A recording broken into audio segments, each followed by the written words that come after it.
Hi, I'm Craig. Glad you made it back again.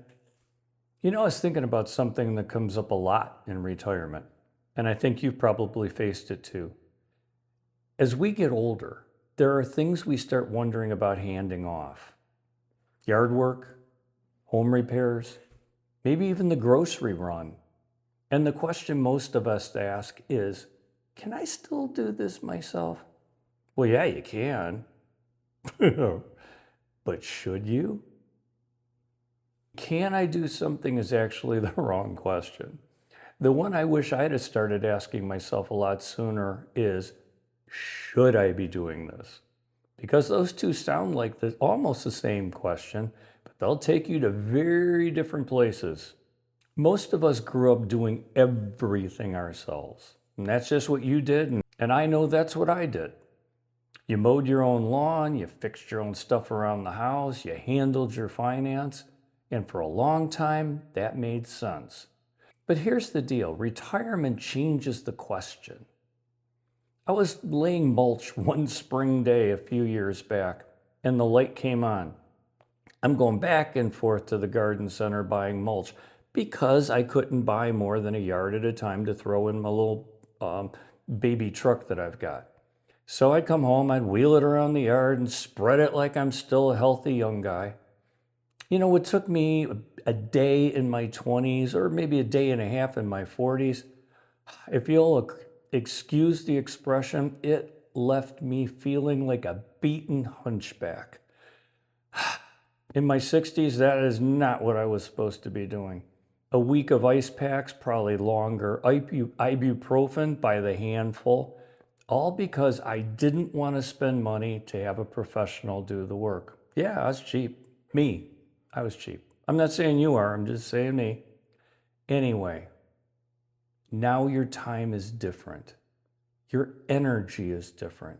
And whether we like it or not, the physical risk of certain things is different too.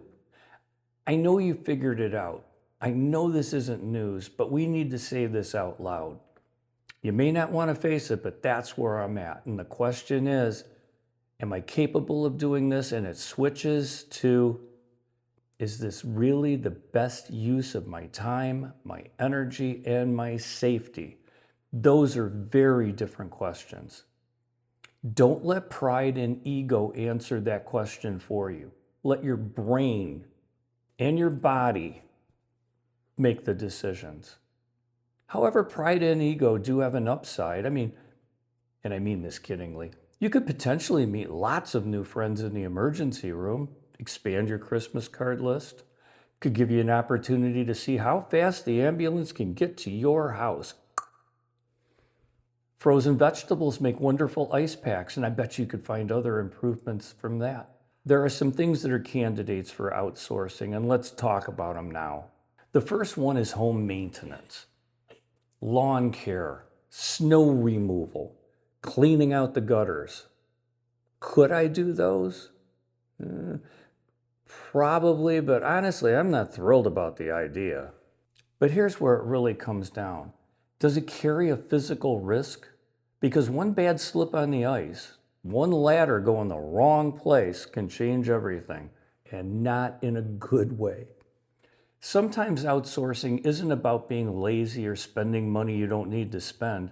It's about avoiding a problem you don't easily recover from. The next one is what I'll call, I can fix that. Electrical work, plumbing, anything involving a ladder or the roof. Of course I can do that. My personal favorite is the quick fix that somehow turns into a 4-hour project. Well, you didn't have that in mind, but you had the wrong size Phillips screwdriver, and then, you needed a screw that long, but you only got one that's that long or that long. So now we're back to the store again. Oh, and you need a special tool. I love that one. Always got to have a special tool. A 2-stage resistance coupled doodah. If we had the doodah, oh my God, this would be so much better. Okay, next, there are certain everyday things. Groceries, pharmacy runs, meal prep, even getting around town. Years ago, none of this existed the way it does today.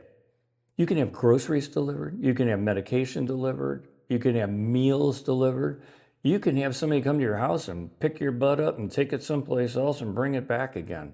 You can do all of that. Here's the question. Would spending 50 or even 100 meaningfully improve my day? Sometimes it does, and I'll tell you a few of the things that I do, but sometimes it just buys you time and energy. And that's not a bad thing.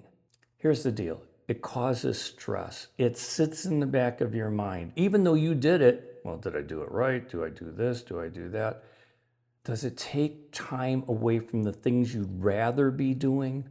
That's where we're getting some help that could actually simplify your life. Not complicate it, simplify it. I've started using 3 simple questions. The first one is, does this carry physical risk?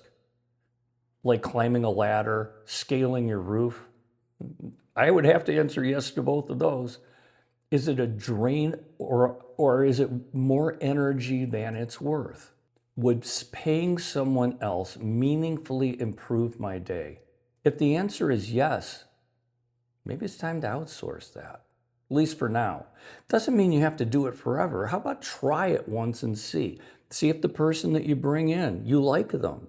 Maybe the biggest shift in retirement is this. You don't have to prove you can still do everything.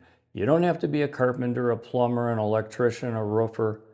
If you enjoy it, okay, fine. But now you have to decide, is it worth doing?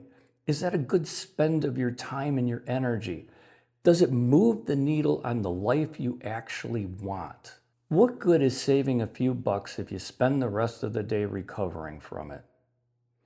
Thanks for hanging out with me. Please tell me in the comments if any of this thing clicks for you or not. Subscribe, give me the thumbs up, I'd love it. Take care, see you next time.